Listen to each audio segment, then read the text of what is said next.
नमस्कार मित्रांनो, आजच्या व्हिडिओमध्ये आपण शेकडेवारी प्रकरणावरील उदाहरणे ट्रिकनुसार सोप्या पद्धतीने कशी सोडवायची आणि परीक्षेत विचारल्यावर कसं पटकन सोडवायचं ते पाहणार आहोत. बघा, पहिलं उदाहरण 25%चा 1/5% बरोबर किती. आता टक्के म्हणजेच भागिले 100 आणि चा, ची, चे काही असलं तर याचा अर्थ गुणाकाराचं चिन्ह घ्यायचं आहे. गुणाकार घ्यायचं आहे इथं चिन्ह. तर आपण सोडवूया. 25 आहे असं लिहिले. आता टक्के म्हणजेच काय मित्रांनो, भागिले 100. चाचीचे म्हणजेच गुणाकाराचं चिन्ह 1/5 आहे असं लिहिलं. आता टक्के म्हणजे गुणाकार चिन्ह देऊन 1/100 लिहायचे आहे. भाग देऊया. 5 एके 5, 5 5 25. तर राहिलेलं लिहून घेऊया. 5 एके 5 छेद 100 एके 100 गुणिले 1/100. 5 एके 5, 1 एके 1 आणि राहिलेले 0 लिहूया. 1 2 3 4, 1 2 3 आणि 4.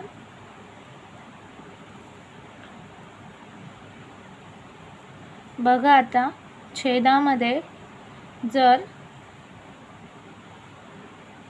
0 असतील तर ते प्रथम मोजायचे आहेत. 1 2 3 4. मग काय करायचं, तर उजवीकडून 4 अंक सोडून आपल्याला दशांश चिन्ह द्यायचे आहे. 5ला आहे असं लिहिले. आता 5 एक अंक झाला, ही 2, ही 3 आणि हे 4 सोडून दशांश चिन्ह देऊन 0 इथे लिहायचे आहे.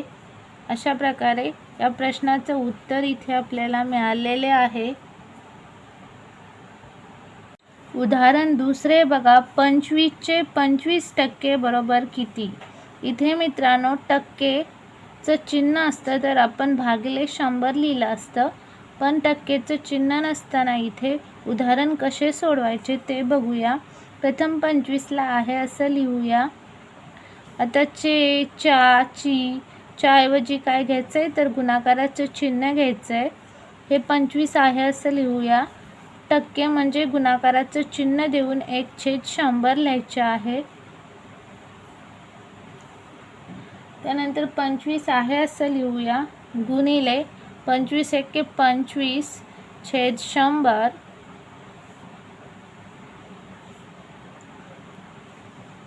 पंचवीस गुणिले 25. 25चा वर्ग किती आहे, तर 25चा वर्ग आहे 625 भागिले 100. बघा, छेदामध्ये 2 शून्य आहेत म्हणून काय करायचं, तर 2 अंक सोडून दशांश चिन्ह द्यायचं. बघा, 725 2 अंक सोडूया, 1 2 आणि ते दशांश चिन्ह येईल. हे झालं या प्रश्नाचं उत्तर. उदाहरण तिसरे बघा, 3/8चे 24% बरोबर किती. आता एकदा तुम्हाला मांडणी व्यवस्थित करता आली तर उत्तर चुकणार नाही. बघा, 3/8 आपण आहे असं लिहूया. आता चे, च्या, ची म्हणजेच काय मित्रांनो, तर गुणिले चिन्ह लिहिले इथे. 24 आहे असं लिहिलं. आणि टक्के म्हणजे काय मित्रांनो, तर छेदात 100 लिहायचं आहे किंवा भागिले 100. तर सोडवूया.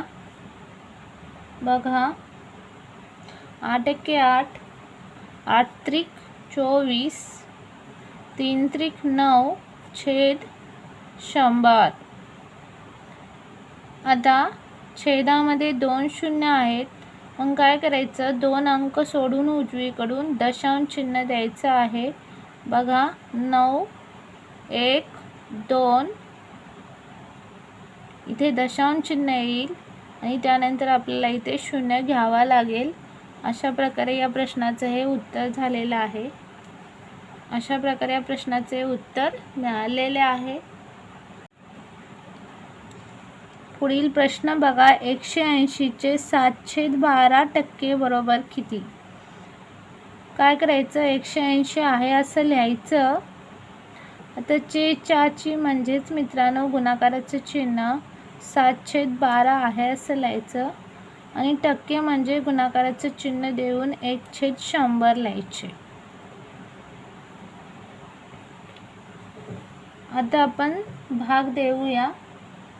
बघा 12 × 12, 12 × 12, राहिले 6 आणि हे 0, 12×5 = 60, 15×7 = 105, 15×7 = म्हणजेच 105 भागिले 100. आता छेदामध्ये 2 शून्य आहेत म्हणून 2 अंक सोडून दशांश चिन्ह द्यायचं आहे. बघा 2 अंक सोडूया, 1 आणि 2, आणि इथे आपण दशांश चिन्ह देऊया. हे झाले या प्रश्नाचे उत्तर. पुढील उदाहरण बघा. 25% चे 25% अधिक 15% चे 15% बरोबर किती? आता अशा प्रकारचं जर उदाहरण परीक्षेत विचारलं तर कसं सोडवायचं बघा. प्रथम 25 आहे असं लिहिले. आता टक्के म्हणजे काय तर भागिले 100. ची म्हणजे काय गुणाकाराचं चिन्ह. 25 आहे असं लिहिलं. टक्के म्हणजे काय भागिले 100 अधिक 15 आहे असं लिहिले. टक्के म्हणजे काय भागिले 100. ची आले की काय करायचं, गुणाकार करायचा आहे आणि इथे गुणाकार केला. 15 आहे असं लिहिले आणि टक्के म्हणजे काय भागिले 100. बघा 25 × 25, 25चा वर्ग किती, 625. 1 × 1 1 आणि हे 0 आहे असं लिहायचे. 1 2 3 आणि 4, 1 2 3 आणि 4. हे अधिक चिन्ह आहे असं लिहिले. आता 15 × 15, 15चा वर्ग किती, 225. छेदामध्ये 1 × 1 1 आणि राहिलेले 0 आहे असं लिहूया. 1 2 3 आणि 4 0. तर बेरीज करूया. 5 आणि 5 10, हातच्या गेला 1, 2 आणि 2 4 आणि हातच्याचा 1 5 आणि 6 आणि 2 8. छेद समान असल्यामुळे आपण एकदाच लिहूया.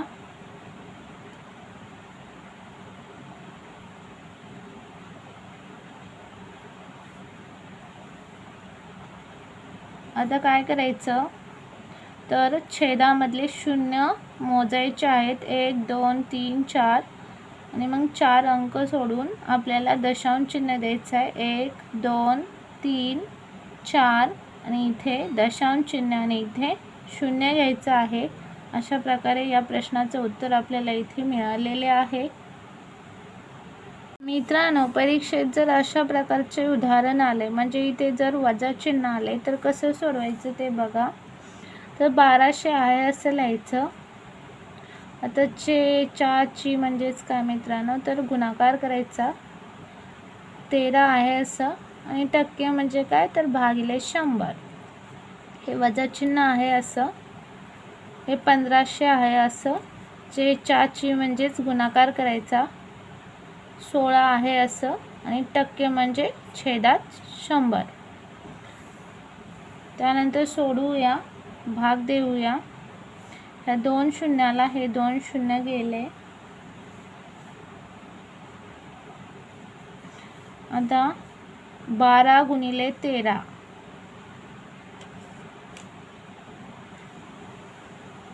किती होते तर 13 26, हातचे गेले 2, 13 के 13 आणि 2 15, 156 येते. हे वजा चिन्ह आहे असं. हे 2 शून्याला हे 2 शून्य गेले. 15 गुणिले 16 बघा, 15 90, हातच्या गेला 9, 15 एके 15 आणि 9 24, 240. आता 240 मधून 156 वजा करूया.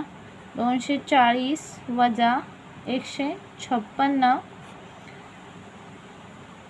शून्यातून 6 जाते का मित्रांनो? नाही जात. मग हातच्या घेऊया. 10तून 6 गेले, किती राहील? 4 राहील. हातच्या परत देऊया. 4तून 6 जाते का? नाही, म्हणून हातच्या घेऊया. 14तून 6 गेले तर 8 राहील. हातच्या परत देऊया. 2तून 2 गेले 0, म्हणजेच किती आले? 84. पण उत्तराला मित्रांनो मोठ्या संख्येचं चिन्ह द्यायचं असतं. इथे मोठ्या संख्येला वजा चिन्ह आहे, म्हणून उत्तराला वजा चिन्ह दिले. अशा प्रकारे या प्रश्नाचं उत्तर आपल्याला इथे मिळालेले आहे.